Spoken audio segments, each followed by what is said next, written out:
Óigame, allá trabaja también don Jaime Garzón. ¡Uy, qué huesazo! Sí, yo conozco, a ver si lo ven, me debe 4 emboladas. ¿Pero le cae bien a usted? Pues sí, para que hablar uno mal de los malparidos. Ay, no sé cuál decir. El gran logro que se le reconoce a Jaime Garzón, o por lo menos en sus años más tempranos de visibilidad en la televisión, es haber sido el fundador del humor político en televisión, porque Colombia tiene una tradición mucho más larga de humor en televisión y también de humor político en otros formatos, ya sea caricatura, radio, pero ese gran acierto que tiene Jaime Garzón es llevar esa propuesta a la televisión. Entonces Jaime Garzón me parece a mí que trajo a la televisión, por un lado, humor basado en el discurso de esa persona, porque Jaime no solamente imitaba la voz, sino conocía el discurso, las muletillas, de qué habla, ese tipo de cosas, él las conocía muy bien, porque él realmente conocía mucho el tema de la política. Y otra cosa que yo sí creo que Sociedad hizo nueva fue que el humor ya no era anónimo, sino era con, como digo yo, con nombre, apellido y cédula.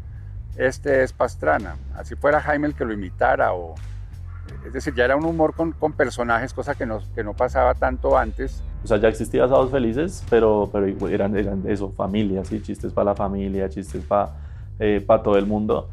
Y Jaime Garzón llega con un humor que hace daño, ¿sí? Un humor transgresor y que transgrede a la gente de arriba, a los políticos, que en esa época la política, igual que ahora, estaba vuelto nada y él no le daba miedo decir nombre propio y decir las cosas que estaban haciendo, que obviamente todo el mundo estaba ocultando.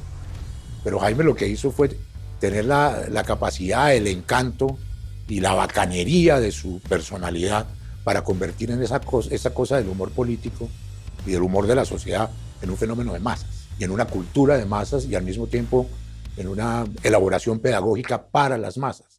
En humor, Cinevisión tendrá para los festivos especiales de Hora, con el programa que ha revolucionado la forma de hacer televisión en el país. Hablamos de Sociedad, un programa 100% nacional. Se suponía que había como una estructura más o menos definida, pero ahí se improvisaba mucho. Cosas que se ocurrían, que se nos ocurrían en ese momento, a Jaime, a Carla, al que fuera, se podían incorporar al programa. No es que hubiera ya un libreto y hay que grabar eso tal cual como está aquí escrito. Tiene más oficio que todas y más de 50 recetas. ¡Ay, Dios bendito del cielo! ¡Ay, ole, mijita! ¡Ay, mijita, estoy toda soleada, mijita! ¡Ay, sí! ¡Ay, fue que estuvimos en la casa de huéspedes inútiles allá en Cartagena! Me invitó el doctor. Si no fuimos el doctor, la señora con todo respeto, los niños y el niño Daniel, el hermano del señor presidente. Jaime recibía una escaleta, es decir, una especie de ordenamiento temático para dos personajes, no un libreto preciso. Los otros sí eran libretos tal cual que él repetía.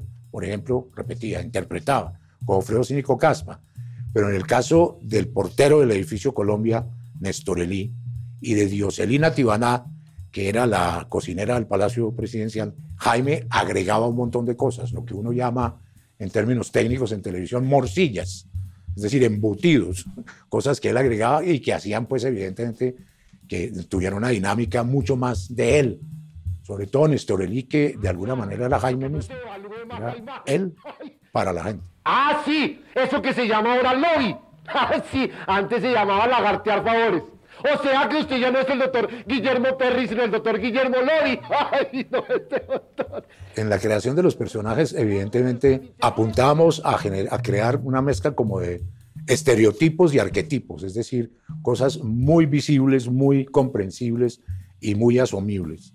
Y claro que, evidentemente, los personajes, las caracterizaciones o bien las parodias o imitaciones son el sustento básicamente de las piezas de humor.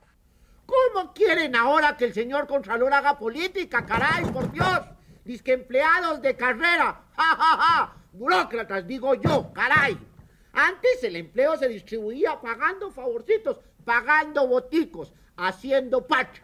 Convoco al país nacional y al país político a un banquete de desagravio al límpido hombre, al hombre incontaminado fiel de la balanza, al doctor David Turbay, al que hoy se le niega el libre derecho a nombrar, a elegir y ser elegido, principio fundamental de la democracia. Empleados de concurso, jajaja. Caray, ¿qué están pensando? ¿Que esto es la televisión? Si uno se fija, hay una línea, digamos, permanente en el trabajo que hizo Jaime, y es que tenía una intención muy clara. Él no quería, digamos, hacer reír por hacer reír. Yo creo que el humor le resultaba un vehículo muy apropiado para comunicar lo que quería comunicar. Esa inflexión del humor en la sociedad colombiana, yo creo que tiene, si no una explicación, pero sí por lo menos una ventana por donde mirar, y es que en Colombia hay una cultura del humor, ¿no es cierto? Es una cultura del humor que uno la podría llamar en términos colectivizantes y generalizadores, la mamadera de gallo. Un país como Colombia pues también se presta mucho para el humor político, ¿no? Porque pasan cosas muy insólitas, muy absurdas, y eso viene de tiempo atrás, ¿no? La comedia es siempre buscándole la falla como al sistema, de eso se trata más o menos el stand-up, al sistema, sea el gobierno, el sistema sea la sociedad, el sistema sea yo mismo como ser humano. Es encontrarle las fallas, ver otro punto de vista. El humor es la herramienta más útil que existe. Y yo pienso que el humor político le da, o debería darle, herramientas a las personas para desafiar al poder constantemente. Y buena parte de la mamadera de gallo cotidiana es política. O sea, la gente en sus reflexiones mamando gallo, burlándose, a través de la ironía o el desprecio o la exageración, todas formas de humor, lo que está haciendo es humor político. Siendo alcalde mayor de Bogotá, hice grandes obras. El puente de la 92, el relleno de Doña Juana, la troncal Caracas y la destitución de Jaime Garzón como alcalde menor del Sumapaz. Hoy, 10 años después, se ven las obras. El puente se cayó, el relleno se derrumbó y me toca restituir a Garzón al cargo de alcalde menor por orden del Consejo de Estado. Con Jaime también lo vivíamos, que ese tema de la verdad y de la objetividad tiene un manejo, ¿no es cierto?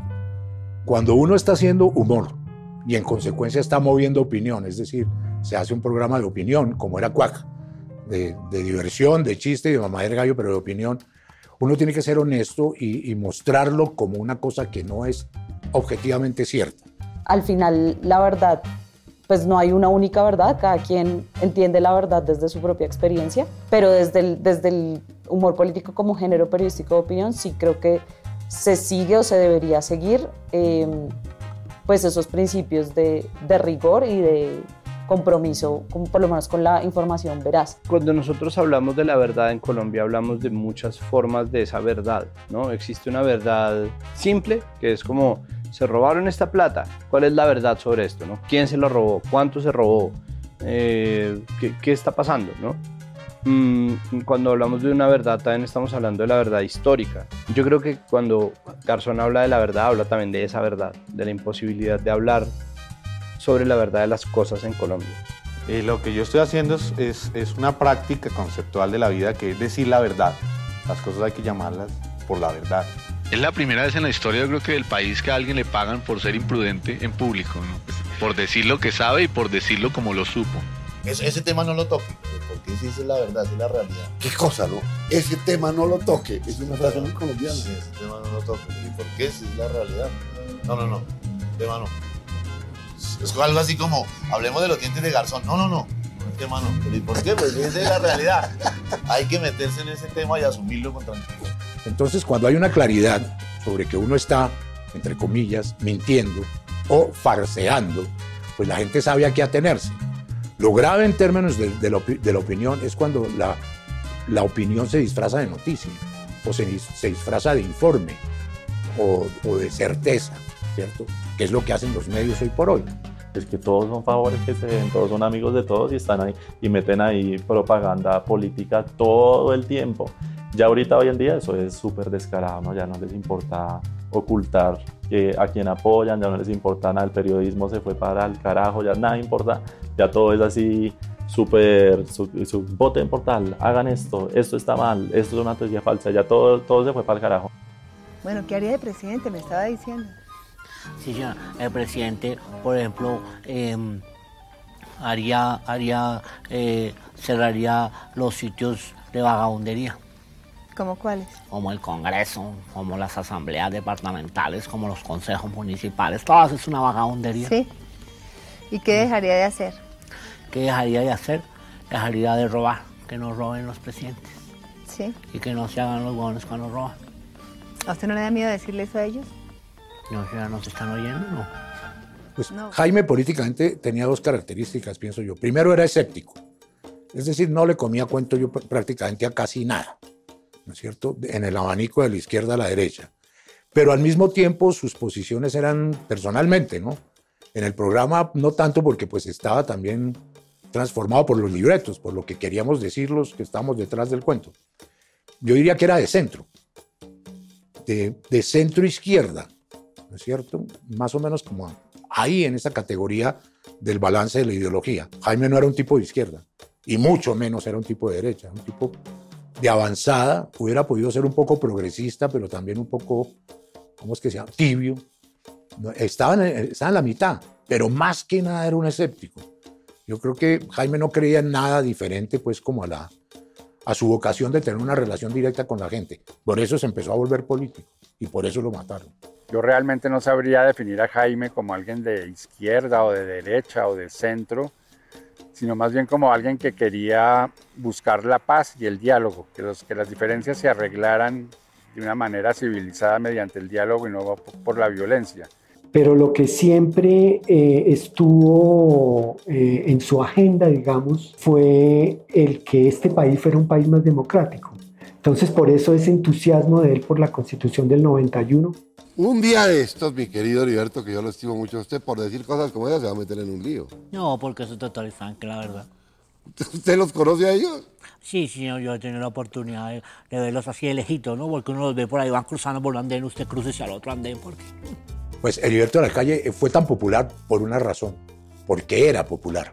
Era una representación, una puesta en escena de un habitante de la calle, trabajador, lustrabotas, pero profundamente popular, con un lenguaje absolutamente certero, pienso yo, en la creación del libreto y en el aporte y la interpretación de Jaime. Y lo convirtió en un entrevistador. Rompió la ficción y rompió el blindaje de la ficción. Se volvió real. En un noticiero radial, y además Jaime, pues todo lo que hacía ayudando a los familiares de secuestrados a negociar, ese tipo de cosas que él hizo que eran del mundo real. Sí que su asesinato pues es como un campanazo de que se corre el riesgo de ser silenciado y que además, si aparte de expresarte, de expresar ideas, de tratar de generar reflexión, tú tratas de tomar alguna acción para cambiar las cosas, pues ese tipo de cosas te pueden cobrar la vida, te pueden costar la vida.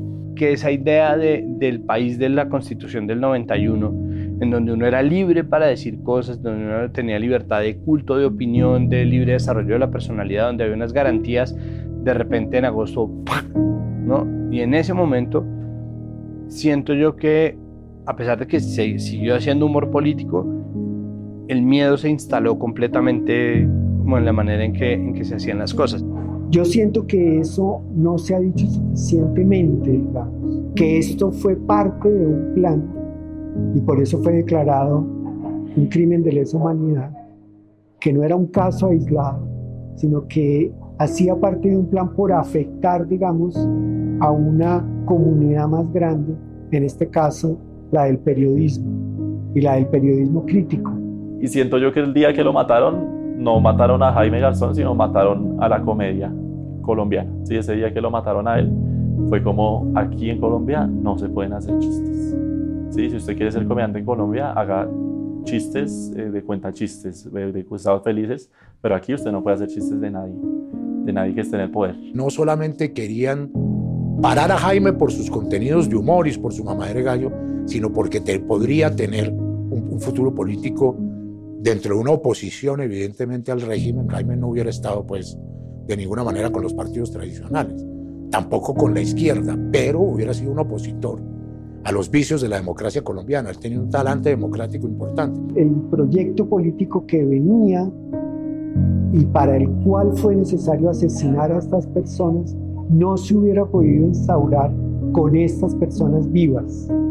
Entonces fue una manera de preparar y de abrir el camino. Y yo demandé, porque no había razón para destituirme, ni el método de la destitución fue correctamente hecho. Sí, se violaron todos los derechos. Y demandé, gané ante el tribunal, el distrito apeló, subió al Consejo de Estado, el Consejo de Estado acaba de decir que sí, que yo gané. Entonces me tienen que restituir al cargo o a uno superior y indemnizarme, para que vea usted en mano de quién estamos. Esos dos señores son ahora el presidente y el secretario general de la presidencia. El otro proyecto político, que es el proyecto por un país que sea realmente una democracia. No una democracia genocida, como la llama el padre Javier Giraldo, sino una democracia, o sea, un país donde el 70% de la población no viva pues en la pobreza o en la extrema pobreza, donde no se extermine un partido político entero, donde no se sigan asesinando líderes sociales, un país donde la educación y la salud no sean negocios, sino sean servicios, digamos, un país donde el Estado pueda arbitrar en favor de los más débiles. Eso era simplemente lo que quería Jaime. Bueno, Garzón, ¿y usted no le da temor de que lo tomen en serio? Sí, y mucha gente va a creer que esto es en serio. De pronto, ¿no? Yo no sé si en la historia del mundo existe alguien que haya llegado a la presidencia por mamar gallo. Creo que Barco nunca supo que llegó a la presidencia y nos mamó gallo. Pero sabiendo que es mamando gallo, eso sí no he sabido. Bueno, una consigna de campaña, a ver. Una consigna de campaña, por ejemplo, ya supe la de Samper. La de Samper es, con Samper el bojote no habrá revolcón sino despelote. Espionaje de inteligencia que le hacemos a las otras campañas. ¿Y el de la calle cuál es? El de la calle es que se va a ir con papá Jaramillo, es la única solución. Los chinitos de la calle que se vayan con papá Jaramillo. ¿El de Pastrana? El de Pastrana, con Pastrana siempre gana, pero lo que pasa es que son ellos, nosotros no, qué vaina. Y el nuestro es, la democracia le ha mamado gallo 100 años al pueblo. Ha llegado nuestra oportunidad. Vote por Emerson. Bueno, suerte de candidato. Gracias, hombre. No me ofenda, no me diga candidato. Candidote. Más bien. Yo siento que para ser comediante hay que ser inteligente, y para ser comediante como Jaime Garzón hay que ser un genio para poder lograr llegar a esas conclusiones. O sea, el man decía cosas que hoy en día están pasando. Él decía, espérense un ratico que unos años va a pasar tal cosa, y aquí lo estamos viviendo. Alguien puede ser muy inteligente, hacer una crítica muy profunda, otro puede ser muy buen intérprete, otro puede ser muy bueno conectando con la gente, pero quizás es difícil encontrar a alguien que reúna todas esas cosas. Jaime Garzón era, no sé, era como 8 personas a la vez, ¿no? Porque era una persona muy, conocía mucho, había trabajado con el poder, había trabajado pues con la oposición, llamémoslo así, tenía mucho conocimiento y como que había logrado captar como una esponja muchas cosas. Además tenía una memoria prodigiosa. Yo sí creo que hay gente que tiene talentos especiales. Bueno, no me jodan. Obviamente que existe gente que tiene talentos especiales. Pero si ese talento no se trabaja, si ese talento no se entrena, si no se vuelve una práctica constante, si no existe gente que esté tratando de llevar ese talento a otro lado, y eso no siempre puede hacerlo la misma persona, porque pues uno no tiene perspectiva sobre uno mismo, pues el talento no basta. Entonces los almuerzos en mi casa eran un montón de gente que llegaba y que se quedaba a almorzar, y Jaime ahí hablaba, comentaba. Eran unas especies de monólogos y uno se destornillaba de la risa porque era muy chistoso. Entonces era un ambiente que yo creo que influenció a Jaime. Esa combinación entre análisis, humor. Mi mamá era además una persona con una chispa increíble. Yo creo que de ahí viene esa chispa de Jaime. Esto cuando sale, un saludo a mi mamita. Bueno. Un saludo a mi mamita allá en el barrio de la Junta de Acción Comunal. Pero... y al alcalde local que nos reciba. Bueno, óigame. Que le vamos a hacer parocico. Entonces esa combinación de memoria, una gran sensibilidad social, una inteligencia increíble, una rapidez pues increíble, y unos deseos por transformar su ciudad, su comunidad, su país, producen, digamos, una persona como él. apoyada en lo que estaba sucediendo en ese momento, como contaba.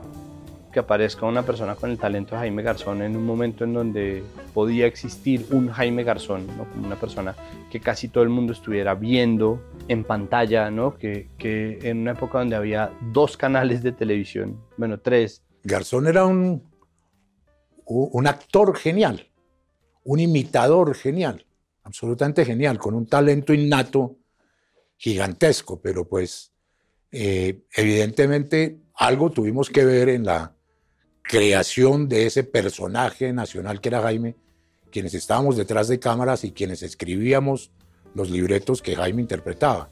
No es que uno esté reclamando ser parte de la genialidad, sino que una genialidad en televisión se construye, sobre todo en este tipo de programas, a través de un colectivo pensante, mamador de gallo y creativo, más una puesta en escena, más una cantidad de características. Lo que sí era notorio es que Jaime tenía un brillo propio gigantesco. A los 30 años le ha sacado partido a cada minuto de vida, a veces en altas y a veces en bajas. Este eterno estudiante de Derecho, Ciencias Políticas y Física se inventó una forma nueva de opinar en Colombia. Esta noche, Jaime Garzón, el dueño de esta corta pero fructífera vida, es protagonista. No, pues imagínese, el compromiso tan tenaz. Es muy grave ese protagonista. Tantos años después, se convierte en una figura especialmente de los jóvenes, que cuando todo esto estaba sucediendo, pues o eran niños o no habían nacido, y que hoy en día me traen de nuevo a Jaime como una inspiración. Entonces, lo que yo veo que hay ahí es que ese anhelo, digamos, que tenía Jaime por cambiar las cosas, por esa energía positiva y alegre del humor, es algo que continúa y es deseado, y por eso es recogido por los jóvenes que lo convierten en su figura. Siento que esa inspiración de Jaime Garzón estalló en miles de personas que están haciendo cosas parecidas, ¿sí? Humor político, nosotros que hacemos Fox News, influencers que tratan de mostrar la verdad pues con su contenido. Personas que no habían nacido cuando lo asesinaron lo consideran como una referencia fundamental y lo toman, lo mencionan, lo nombran, lo dibujan en los grafitis, en las paredes de las ciudades de Colombia. Pues yo creo que eso habla de que sí era un personaje absolutamente único. Ha sido más bien como una catapulta, como un gran impulso para un montón de gente, ¿no es cierto? Yo veo amigos y compañeros que hacen humor político y encuentro que Jaime está muy presente en ellos. Hay mucha gente que dice que usted tiene relación parentesca con Jaime Garzón. No, lo que pasa es que antes el único que hablaba de política en la televisora era don Jaime Garzón, ¿no? Antes era, por ejemplo, el maestro don Humberto Martínez Almandita. Sí. Antes eran los doctores, por ejemplo, los del Pereque y esos doctores. Y antes pues los maestros de lo que se llama Sábados Felices, ¿no? Sí. Pero entonces ya pasó Jaime Garzón, ya. Ahora le toca el turno al pueblo, a la modestia.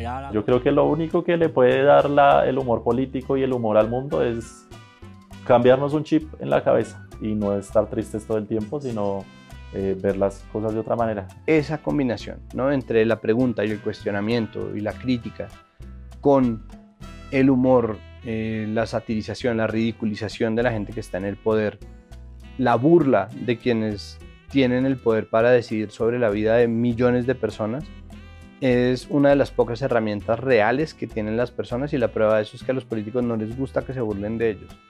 Y eso debería ser razón para que nos burlemos más de ellos. Si yo me puedo burlar de los poderosos, si puedo expresarlo, eso me está diciendo algo de la cultura democrática, de la fortaleza de la democracia en una sociedad, y al mismo tiempo ese mismo ejercicio ayuda a retroalimentar, a crear reflexiones, a crear cultura política. Entonces creo que ese es como el gran aporte del humor político en una sociedad. Su mirada es crítica, es una mirada, como decía, de abajo hacia arriba, desde los oprimidos hacia los opresores. Y segundo, trae la alegría, trae la potencia de la alegría, que es la que nos da vida. Esa la trae el humor y se articula, digamos, con ese anhelo de transformación. Cuando uno come risa, en un sentido figurado, ese alimento se consolida dentro y sobre todo en la cabeza de una manera mucho más fuerte y sólida que de otro modo. Y lo que hizo Jaime y lo que hicimos en los programas, los que estuvimos con Jaime, fue sin duda aportar unos elementos formativos profundos en, no sé si millones, pero en mucha gente en este país. O sea, el humor político tiene una vocación de conciencia y de claridad y, claro, de memoria.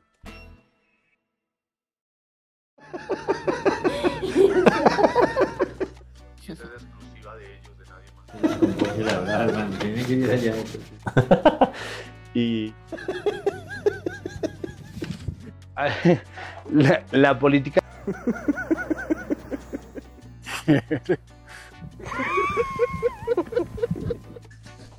Pues fue divertidísimo.